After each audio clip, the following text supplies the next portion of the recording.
Prvi put kad sam čuo za piramide u Bosni, imao sam naravno sliku koju su i mnogi imali, još jedna bosanska šala. Jer je poznato prodaja begove džamije i sve to. Naravno, kasnije kako su se počeli akumulirati podaci, pažnju mi to sve više privlačilo, jer svi smo obično naučeni da se čudne i velike stvari zbivaju negdje u nekom drugom dijelu svijeta. Ali i mi smo isto taj drugi dio svijeta u odnosu na neko drugo mjesto. I s vremenom, kako su se počele gomilati sitni podaci koje je svemir skupljao, znači istraživanja betona, analiza radiokarbonska nekih uzoraka s planete sa piramide mjeseca, potom orijentacija piramida, potom te silne konferencije gdje su počeli dolaziti ljudi iz drugih krajeva svijeta, potom su se počeli događati istraživanja zvukova, pa onda neka fizikalna istraživanja nekih, to su radili dečki koje znam iz Zagreba, već od prije, tako da sam ih znao, mislim, njihovu vjerodostojnost. Jednostavno se, a pogotovo, da ne zaboravim, prošle godine na konferenciji kada je Klaus Dona došao sa svojim fotografijama koja pomoću uređaja koji snime unutrašnjost, gdje se vidjelo da tu postoji veliki broj spiralnih ovako tunela. Mislim, očigledno je da su piramide tu, makar znam da baš tu lokalni Bosanci to ne vjeruju jer nitko nije prorok u svom selu. Imao sam tak par razgovora tu na ulici koji su o tome, koji su rekli da to je klasično kao turizam i sve to, međutim to su apsurdne zamisli jer svako ko želi otvorene hoće to pogledati vidjet će da piramide jesu tu i ono što je svima čudno je odsustvo konteksta. Ljudi misle kakva sad piramida, zato jer povijest koju smo naučili ne dopušta da ona postoji, ali ako mi tu sliku maknemo i stavimo neki drugi kontekst neke druge povijesti, kontekst nekih drugih građevina po svijetu, kontekst nekih dramatičnih zbivanja u povijesti ljudskog roda. Mi ćemo dobiti kontekst da postoje takve piramide i mi ćemo dobiti kontekst da one nisu tek puke građevine, nego su one u stvari nešto što ima puno više veze sa energijom, da ne kažem čak i informacijom. One nešto rade. Nešto rade, one stvaraju neke zvukove, na kraju krajeva Christopher Dunn kad je istraživao piramide u Egiptu u svojoj knjizi Giza Power Plant je pokazao kako je svaka piramida ugođena na neki drugi ton, kao što je A440 recimo i slično. Tako da očigledno veze između piramida i frekvencija postoji, a s druge strane svi mi znamo da frekvencije utječu i na nas, odnosno na naš mozak. Sad, koja je to veza? Tko je napravio i zašto? To bomo se još malo morali ipak strpiti. Mislim, što se tiče tih temelja, kao što je Steven Miller predstavio u knjizi Zemlja Ozirisa, moguće je da je Nil nekad davno tekao, to je bio jedan, da li se to zvao proto-Nil ili je to bila ista rijeka pa se preselila, ali on je tekao daleko zapadnije i ako krenemo od pretpostavke da velika piramida u Gizi recimo nije izgrađena, kada se tvrdi da je izgrađena u vrijeme Keopsa oko 2500 godine prije nove ere, nego znatno prije, moguće je da ona slika koju je čitatelj dobiva kad čita knjigu Stevena Mellera, a koju je on dobio od jednog od čuvara znanja, dosta točno. Drugim riječima, ta piramida nekad davno bila smještena na platovu, oko kojeg je bila voda i u blizini je teko zapravo ta rijeka, taj neki protunel koji je međuvremeno otišao u podzemlje. I tu su naravno sad i ti podzemni tuneli koji se posvuda nalaze. U svakom slučaju, koja je svrha svega toga, ja ne znam točno, ali ja mislim da je pitanje gradnje temelja je jednako pitanju gradnje piramide.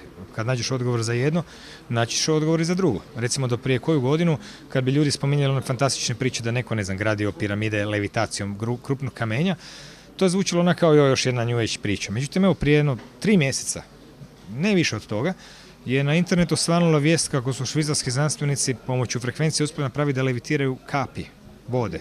Drugim riječima, već danas smo na pragu tehnologije pomoću kojeg dobivaš levitaciju predmeta frekvencijama. Ako odemo malo dalje, nije li to već na korak tome da može dizati druge predmete, jer jednostavno jednako nemoguće dignuti kap vode kao i nešto drugo.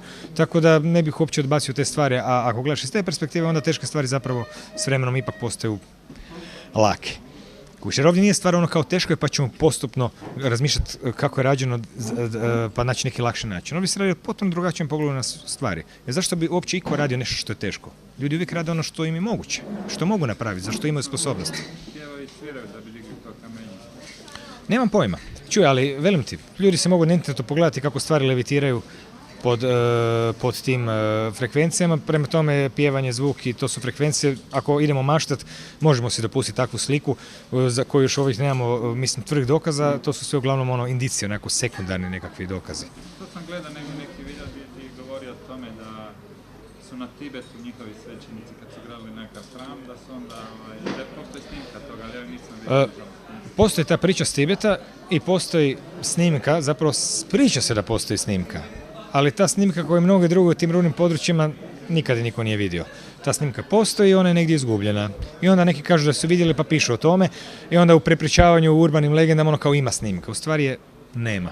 Postoji samo zapis čovjeka koji je rekao da je to vidio i da je to snimao i slično.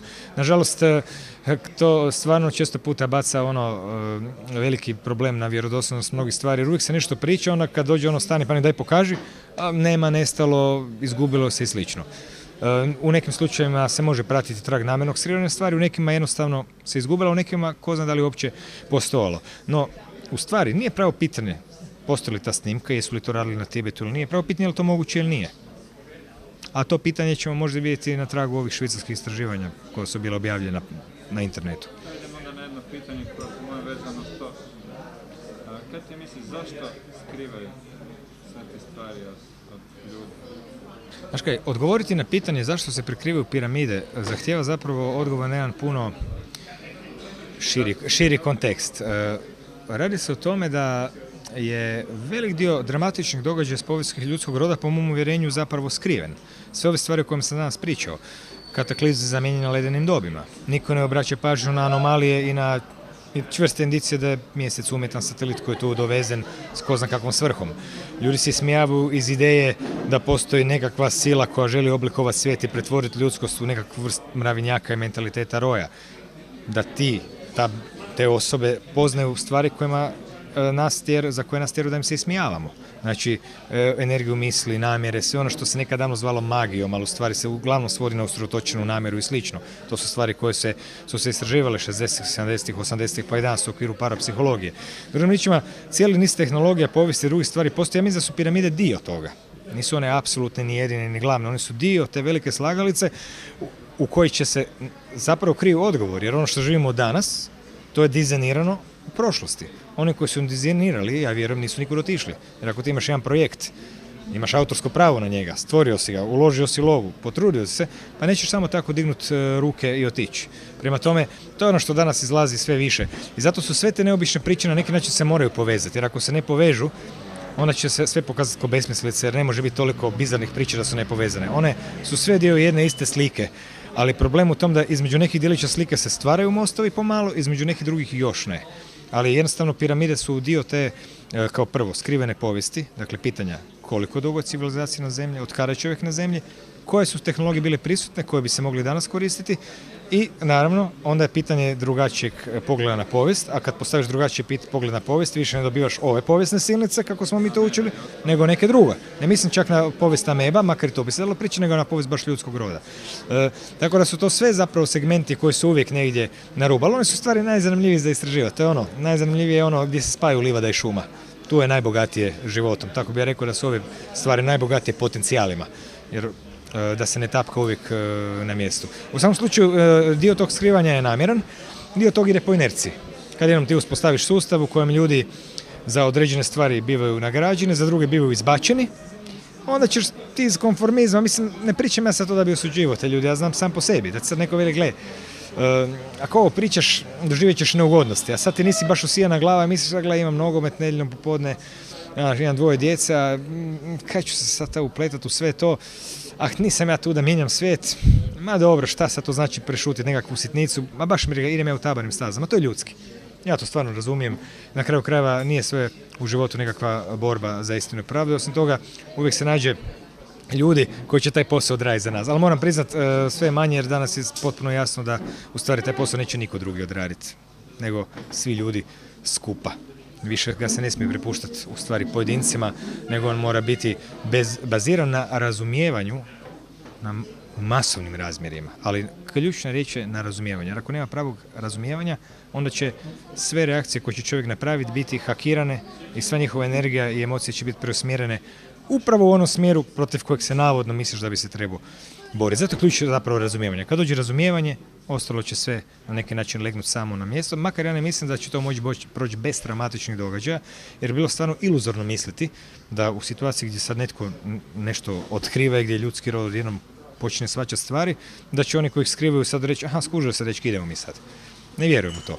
Mislim da će se moći, da će biti dramatičnih zbivanja raznih vrsta. Vidimo sad kako se zbiva taj veliki stisak na ljude, sve više terorističkih NATO-vih akcija, sve više kriza, sve više centralizacije moći i svega drugog, sve veći presing na privatizaciju vode, na napad na ljudsko tijelo kroz prisilna cijepljenja, GMO i slično. Znači, očigledno je da će morati biti točka kad se kaže dosta, a ta točka neće biti sasvim bezbolna.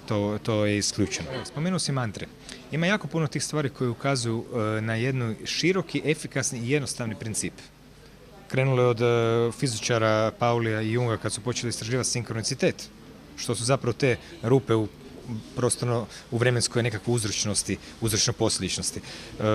Postoje tu brojna istraživanja Williama Tillera ili Elizabeth Targ o efektima molitve namjere. I zapravo što se pokazuje? Pokazuje se da su te stvari zapravo, kao što sad je rečeno, bilo jednostavne. Ko mantra. Ti to kažeš i to se dogodi, a ti zapravo se ne moraš zamarati ni kako će se to složiti, ni zašto, zato jer prava stvarnost ne poznaje uzročno vremenski slijed. Ona je jednostavno nekako izvanvremenska i sve se to slaguje. I baš zato jer je toliko to jednostavno, se koristi toliko sila napore. Zamislite da si recimo na strani u ulozi tih manipulatora. Znači, kad neko nešto shvati, on će moći bez pol muke nešto raditi. Drugim riječima, tada je gotovo. Znači, ti moraš silnu muku i trud uložiti i zato se i to je radi toliko sustavno i jako, kroz obrazovanje, televiziju, novine, medije, politiku, sve moguće načine. Očigledno je da je nešto što se želi sačuvati jako efikasno, jako jednostavno, jer inače taj silni napor ne bi bio uopće opravdan. Tako da je na jednoj razini, kad stvari dođu, svi će reći jednog dana, zar je tako jednostavno? Pa, zašto mi to niko prije nije rekao? Tako se bar meni čini. To je tajna. Pa zato što je toliko jednostavno da ljudi uopće ne obraćaju pažnju na taj dio, jer je to prejednostavno, nećemo ni gledati. Nego idemo nešto komplicirati, je brdo podataka, brdo nečega. Mi smo danas naučeni na nekakve floskule, recimo jedno od najtemeljnijih pogrešnih principa za koje sam ja čuo je ono no pain, no gain. Na hrvatskom ono bez muke nema nauke. U mom iskustvu potpuno pogrešno. Sva postignuća koje čovjek postigne samo ako stvari idu lako, jednostavno i bez muke. Ne znači da ne trebaš nešto odraditi, ali ne no pain, no gain. To je jedan koncept koji je nama ugrađen.